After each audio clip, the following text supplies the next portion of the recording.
place among my associates in the Supreme Abode.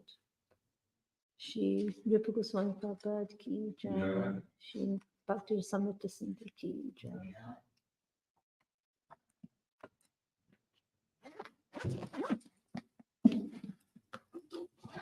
Reading from Srimad Bhagvatam, 7th Canto, Chapter 7, Text 26. Om Namo Bhagavate Vasudevaya. Om Namo Bhagavate Vasudevaya. Om Namo Bhagavate Vasudevaya. Om Namo Bhagavate Vasudevaya. Om Namo Bhagavate Vasudevaya. Om Namo Bhagavate Vasudevaya. This is 20, text 26, what Prahlad learned in the room. Ebe stri varnai paryastai buddhi bedai kriyod bhavai swarupam atmano buddhe gandharvayam ivanvayat. Ebe stri varnai paryastai buddhi bede kriyod bhavai swarupam atmano buddhe gandharvayam ivanvayat. Ebi stri varna paryastai buddhi buddha vedai kriyod bhavai swarupam atmano buddhe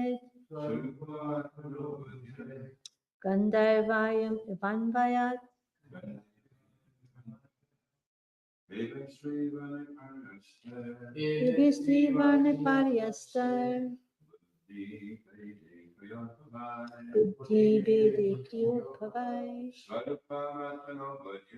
swarupatmano buddhe gandharvayam ivanvayat. Ebi stri varna paryastai buddhi vede kriyod bhavai swarupatmano buddhe gandharvayam ivanvayat. Ebi stri varna paryastai buddhi vede kriyod bhavai swarupam atmano buddhe gandharvayam ivanvayat. Ebis, by these three varnai, composed of the three modes of nature. Paryastai, completely rejected due to not touching the living force. Swarupam, buddhi, of intelligence. Bede, the differentiations. Kriya udbhavai, produced from different activities. Swarupam, the constitutional position. Atmana, of the self. Buddhe, one should understand. Gandhar, by the aromas. Vayum, the air. Eva, exactly like. Anvayat, from close connection. Translation. As one can understand the presence of the air by the aromas it carries, so under the guidance of the Supreme Personality of Godhead, one can understand the living soul by these three divisions of intelligence. These three divisions, however, are not the soul. They are constituted of the three modes and are born of activities. Please repeat. As one can understand the presence of the air by the aromas it carries, so under the guidance of the Supreme Personality of Godhead, one can understand the living soul. one can understand the soul by these three divisions of intelligence. by these three divisions of intelligence. These three divisions, These three divisions, however, are not the soul. however, are not the soul. They are constituted of the three modes They are constituted of the three modes and are born of activity. and are born of activity. Purport by Srila Prabhupada Ki Jai. As already explained, there are three states to our existence, namely wakefulness, dreaming, and deep sleep. In all three states, we have different experiences. Thus, the soul is the observer of these three states. Actually, the activities of the body are not the activities of the soul. The soul is different from the body. Just as aromas are distinct from the material vehicle in which they are carried, the soul is unattached to material activities. This analysis can be considered by a person who is fully under the shelter of the lotus feet of the Supreme Lord. This is confirmed by the Vedic injunction, Yasmin Vigyayati Sarvam Evam Vigyatam Bhavati. If one can understand the Supreme Personality of Godhead, one can automatically understand everything else. Because of not taking shelter of the Lord's lotus feet, even great scholars, scientists, philosophers, and religionists are always bewildered. This is confirmed in Srimad Bhagvatam 10.232. Yenye ravindaksha vimukta maninas tya asta bhavad avishuddha buddhaya. Even though one may artificially think of himself liberated from material contamination, if he has not taken shelter of the Lord's lotus feet, his intelligence is polluted. As stated in Bhagavad Gita 3.42, Indriyani parayani ahur indriyabhya param manaha manasastu parabuddhi yu buddhi paratastu saha. Above the senses is the mind, above the mind is the intelligence, and above the intelligence is the soul. Ultimately, when one's intelligence becomes clear through devotional service, one is situated in Buddhi Yoga. This is also explained in Bhagavad Gita, Tadam Buddhi Yogam Tam Yena Mam Upayantiti. When devotional service develops and one's intelligence becomes clear, one can use this intelligence to return home back to Godhead.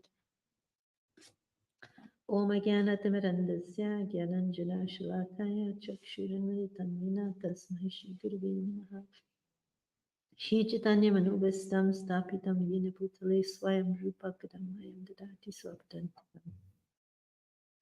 Jai Shri Krishna Chaitanya Prabhu Nityananda Shri Advaita Gadadhar Shivasari Gaura Bhakti.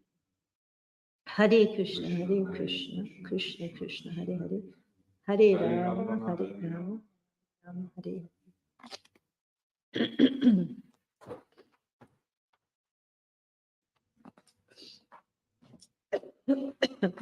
So the verse again. As one can understand the presence of the air by aromas it carries, so under the guidance of the Supreme Personality of Godhead, one can understand the living soul by these three divisions of intelligence. These three divisions, however, are not the soul. They are constituted of the three modes and are born of activities.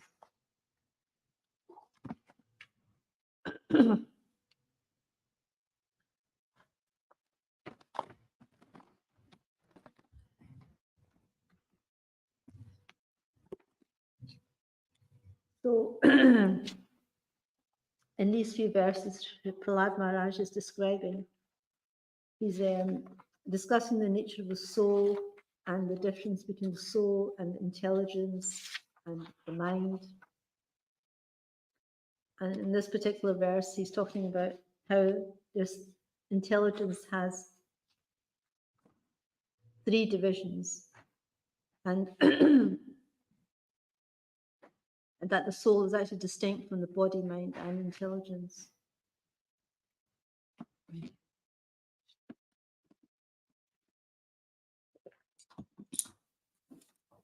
So the soul actually exists as an observer. It's not actually, it's actually an observer within the material body. And we have two kinds of bodies: the gross body made of five the gross elements, earth, water, fire, air, ether.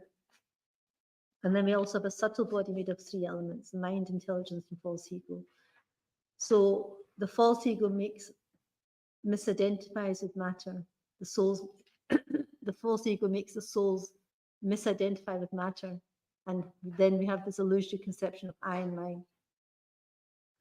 But the soul, the jiva, is actually an eternal spirit soul. It's spiritual in nature. But because it's tatashta shakti, then it's marginal. It can become influenced by the modes of material nature.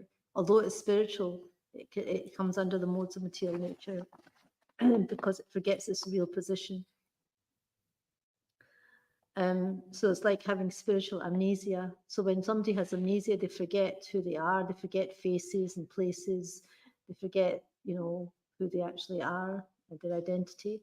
So when we have spiritual amnesia, we forget what our spiritual nature is, who we are, what is our relationship with Krishna, what is our service to Krishna.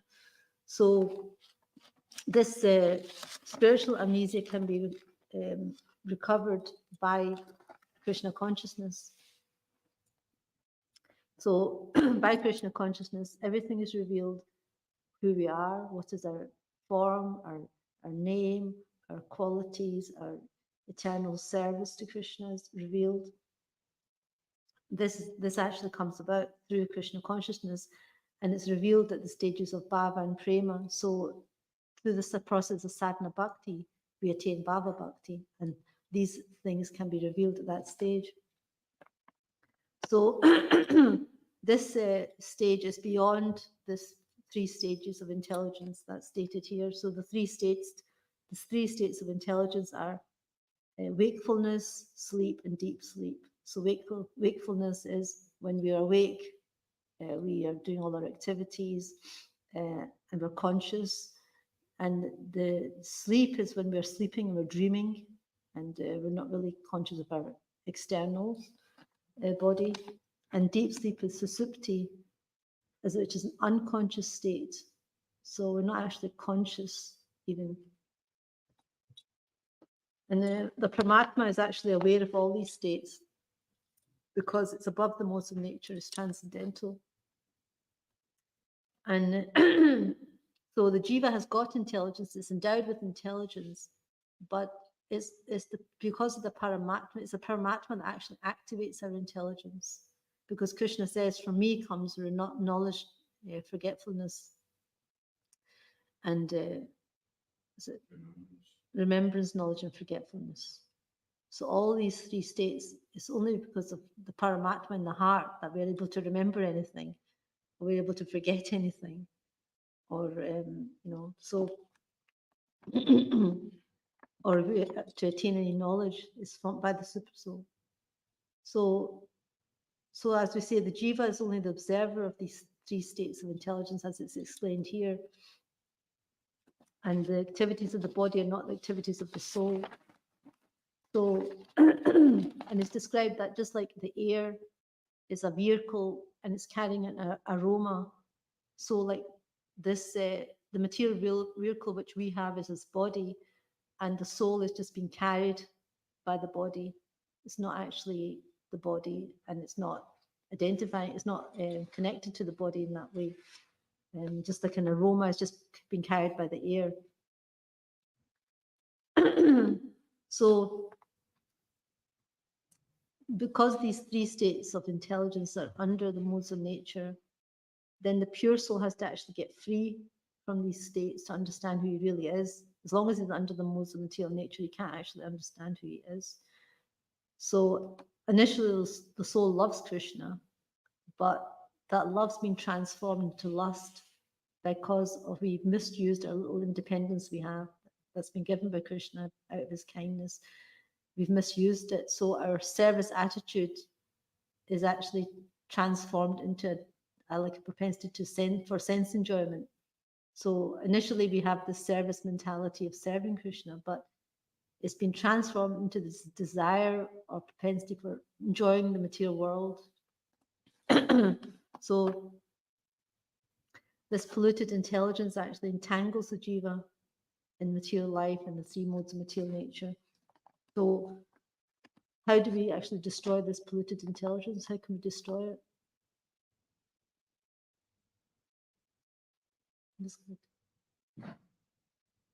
By rendering devotional service. Yes, correct. So by performing devotional service, but back to yoga, then we can actually destroy this polluted intelligence. Because how does it destroy it? It actually burns up this desire, the seeds of fruitive activities. So then we can become free from this karmic cycle. And it also stops the flow of these states of intelligence, the three states of intelligence, which are the modes of nature. And also it dissipates ignorance by giving us transcendental knowledge. So by this process, then we can destroy this material intelligence. And Krishna describes in the Bhagavad Gita the lusty intelligence. This lusty intelligence, this polluted intelligence actually influences the soul to identify with matter, with the material mind and senses. And all it thinks of is how to enjoy or how to exploit the material world, material nature. And the world today is fueling this in lusty intelligence, how to enjoy in so many varieties of ways, as many ways as possible, in many,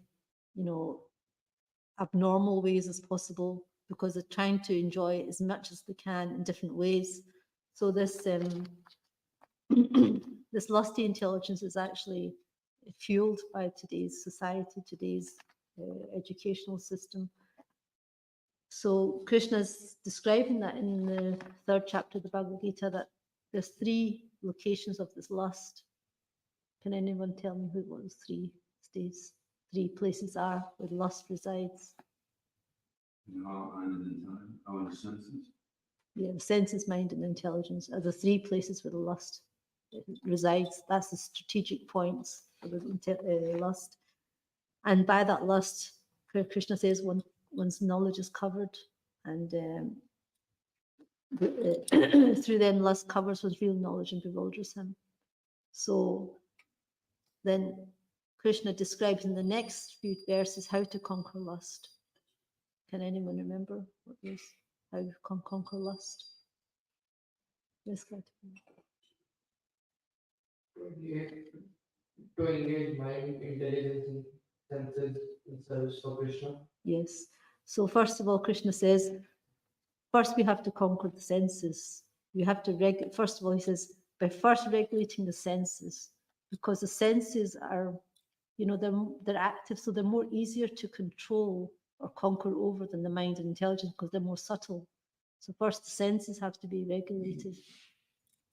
So although the senses, even it's difficult to control the senses and conquer them, it's not easy, but it's more easier than to try to conquer the mind and the intelligence. So if we restrict our senses, after some time, the mind, becomes pacified, it gets free from lust. So if we actively try to restrict our senses, then eventually our mind also becomes more pacified, it doesn't become so agitated. And then, so Prabhupada says, everyone's got intelligence, even the ant has got intelligence, the sparrow's got intelligence, but the perfect intelligence is there when one is in bhakti yoga or searching after, the absolute truth. What is the absolute truth? What is the purpose of life? So, Srila Prabhupada was saying that when the mind, intelligence, and ego are purified, all the active senses of the living entity become spiritual. Thus, the living entity attains the Satchidananda form. So it's like putting like Prabhupada many times gives this example of putting an iron rod into a fire. So by that, the rod becomes like fire, acts like fire. Although it's not fire, it acts like fire. So similarly, when we engage in Krishna, when we're in the fire of Krishna consciousness, then our body also exhibits that fire of Krishna consciousness, spiritual quality. And although it's a material body, it acts like spiritual. So, and then Prabhupada says that's purified intelligence arises in a person who's very wise. So there's that verse in the Bhagavad Gita. Krishna says, Bahunam Janman Anti. So after many, many births, One who's actually advanced in intelligence surrenders unto the Supreme Lord. So this is a very rare, a very rare person surrenders to Krishna because it's a very highly intelligent thing to do. And the best process is in the Bhagvatam, how we can actually surrender to Krishna. It's the Sankirtan Yajna. This is the best process for the age of Kali. So in the Bhagavatam, in the 11th canto, chapter 5, verse 32, this famous verse, Krishna Varnam Tusha Krishnam Sangupangashta Parshadam Yagye Sankirtan Praye Vijantihi Sumedasa. So this word Sumedasa means intelligent persons.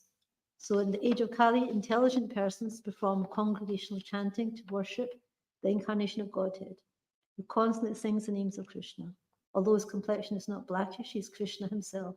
He is accompanied by his associates, servants, weapons, and confidential companions.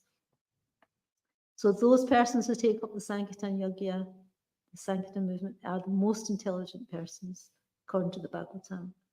And those who do not are not so intelligent. They may be great scholars, they may be great logicianists, they may be great philosophers, scientists, but they're not considered very intelligent, according to the Srimad Bhagavatam. Those who take up this movement, this mission of Chaitanya Mahaprabhu, are the most intelligent.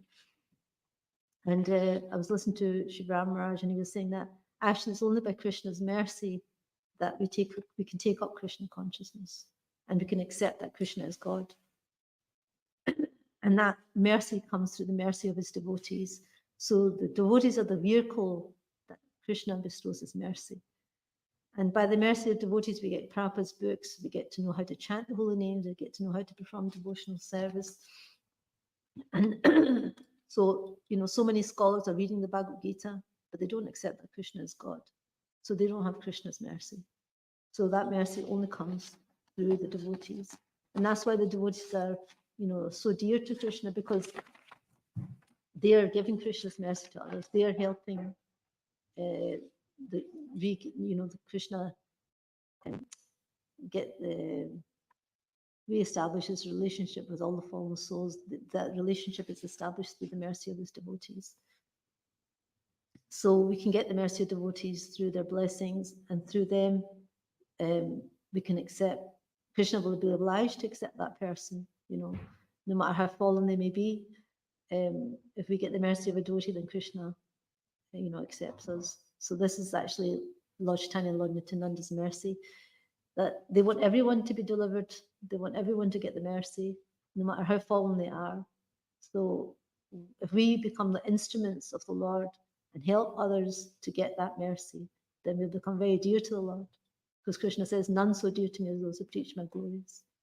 So we're actually part of that mercy. We're getting the mercy and we're giving it to others. So, that's how we don't lose the mercy. If we don't give it to others, we'll end up losing it.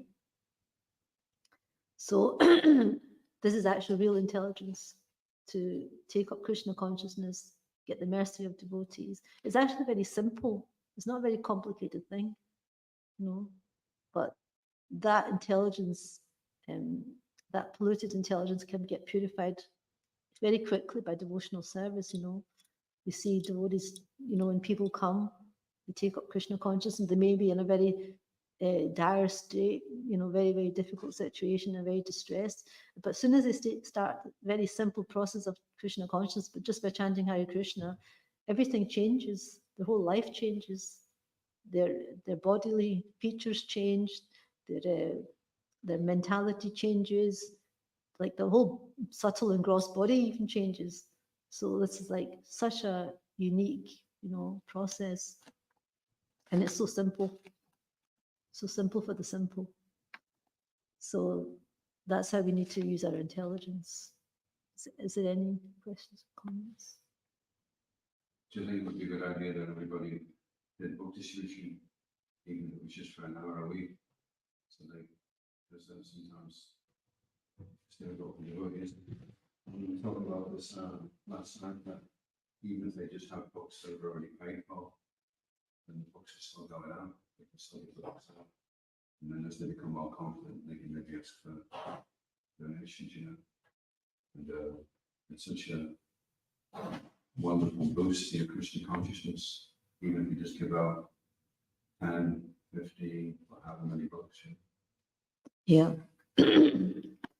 Yes, so by distributing Srila Prabhupada's books, we really will get the mercy. And we are actually doing what's dear to Prabhupada and Krishna's heart. So there's that story where that Mataji, who was distributing, she's a Prabhupada disciple, and she was distributing Prabhupada's books. And she could see that her, she was getting free from cancer. She had problems in her marriage, and they got cleared up just by distributing Srila Prabhupada's books. So many things got cleared up. And so she wasn't just benefiting others, but it was helping her own spiritual life as well. And then Srila Prabhupada took her, and she had a dream where Prabhupada took her by the hand and took her into Radha Kund. And he was distributing books at the bottom of Radha Kund to these fallen souls. And he was saying to her, why are you standing there? Why don't you help me? And he says, this is actually the heart of Srimati Radharani, and the heart of Radha Kund is book distribution. So this is like such an amazing service that we have to actually help the Lord. What's so dear to him is to deliver the fallen souls. So we can connect to that very special service. And it's only very rare souls that have that special service. Not everybody's doing it. So, Krishna has chosen so many devotees that can help him in that mission. So it's a very, very privileged service, actually, because not everybody's able to do it. So those who can do it are very fortunate. They're the fortunate souls, and they're making other people fortunate by that activity.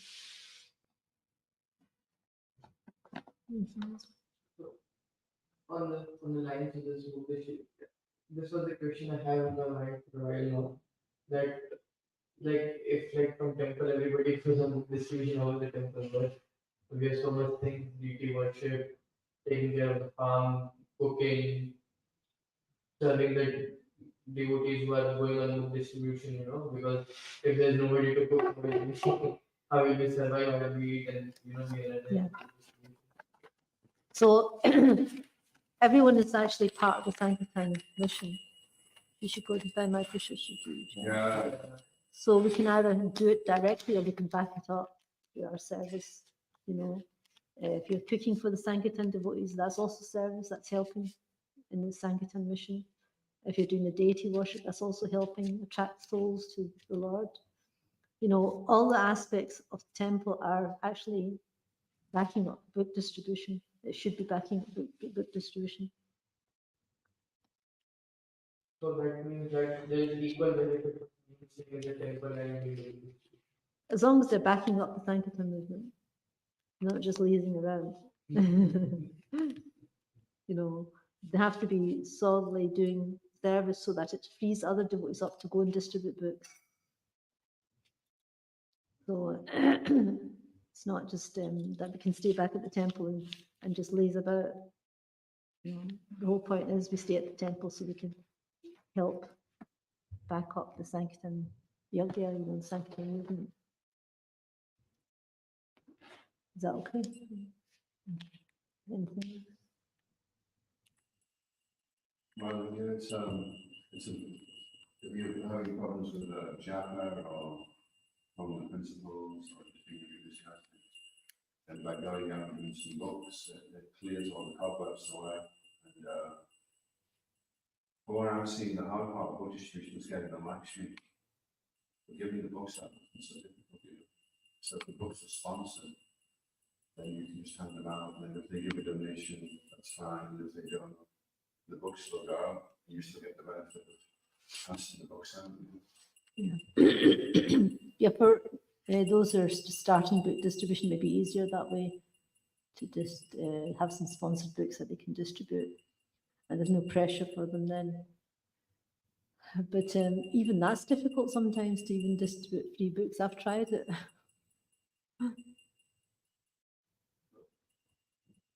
sometimes it is easier for me to get Lakshmi other than to give books. Sometimes people would give Lakshmi but not take a book. They like, okay, take the money but don't give us the book. Yeah. Like, I do anything, they would not, no, we don't want the book. Yeah. especially the Bhagavad Gita, they're like, "Why I have to take care of it?" You have to carry it around and doing all the shopping. But see, that's also, you've given them opportunity, but they're not able to take that mercy because they haven't got enough Gyata Sukriti. They've not got enough Sukriti to actually take the book even. So that's very, very sad, you know. But somehow or another, they may get another opportunity to take up the book. I mean, when they're maybe more ready. So people are not all ready at the same time to take up a book. And those who are ready, if they get a book, they'll take it up immediately if they're ready for it. So it's really based on not just the mercy that we're giving out, but also the ability for them to actually accept that mercy. Yes, sometimes they're very nice experiences. Like there was this Indian girl I met once, I think 2 months back, 2.5 months back, I gave her the Bhagavad Gita and she was so happy. She's like, "Oh, it's a Bhagavad Gita, I cannot just take it like this." She removed her shoes first and then she took the Gita. And then I was like, "How are you gonna go home now? Are you gonna walk with me?" Yeah, so some people may have this, that they understand that this is the holy book.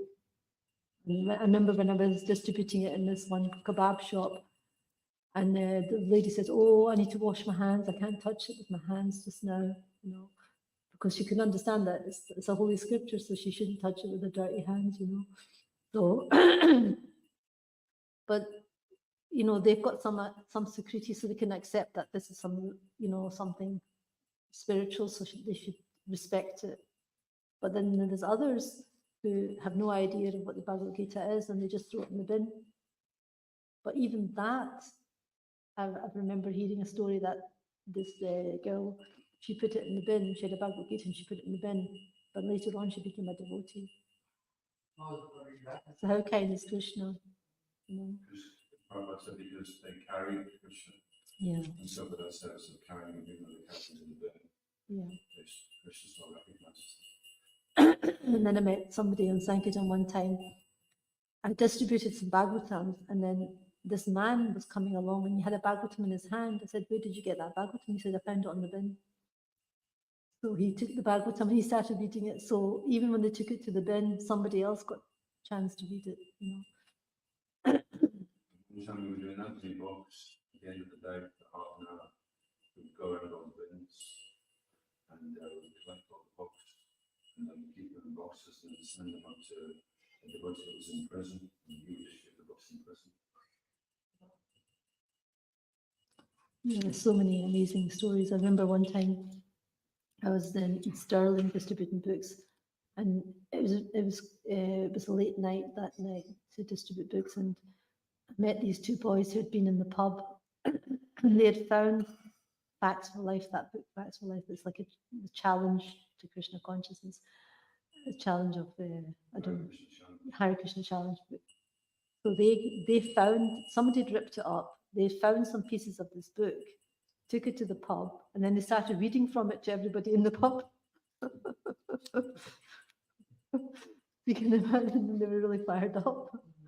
So you see, it's like, even like people tear it up, still somebody managed to get a piece of the book. And somebody was going to jump off a cliff, and a little bit of paper blew past him. And he went for a group of his leg, and he just looked at it, and it said Krishna Supreme Grandfather. And they came down and came to it. The devotee she was like 2 months ago living in the temple in Priya. He was also actually in jail and he read Bhagavad Gita there. He became a devotee after reading Bhagavad Gita. He moved into the temple. Yes. So they're ripe for Krishna consciousness. So, there's unripe and ripe. So eventually somebody is ripe enough to read it and take up the process. How do we become someone right for taking on Krishna consciousness? Is it because somebody is in jail and done bad things or they're in pub breaking? So how is it that they have become right for taking Krishna consciousness? You got some special mercy. Krishna in the heart.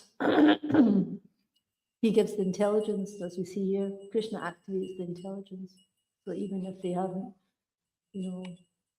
Krishna's got in Prabhupada, you know, Prabhupada's mercy, he's there in the books. He's associated with Srila Prabhupada, a pure devotee.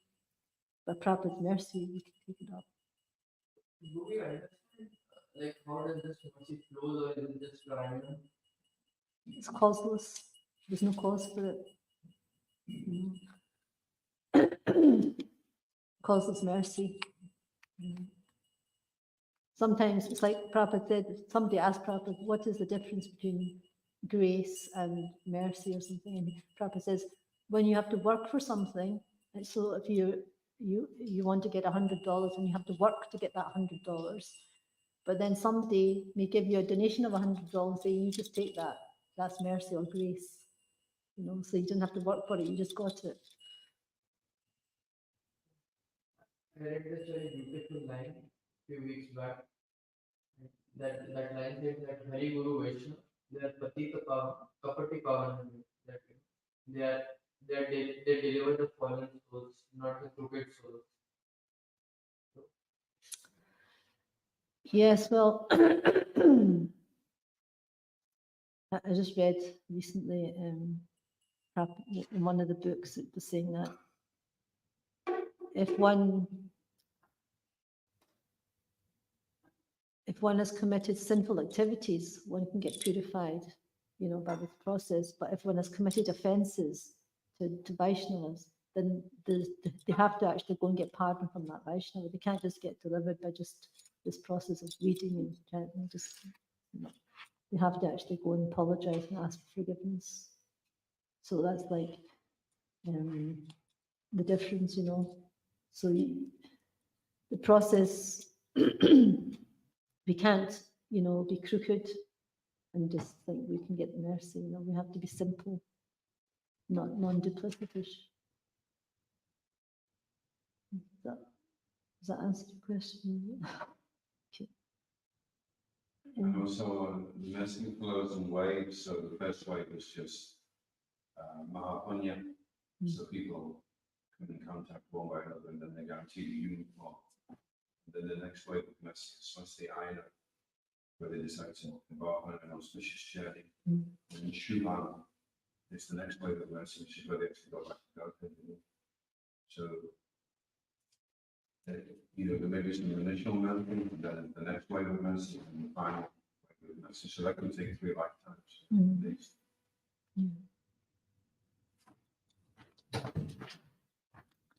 So we'll just finish. Granthra Srimad Bhagvatam ki jai, Iskon Govinda ki jai, Srila Prabhupada ki jai, Gaur Premanandi. Very well. Thank you for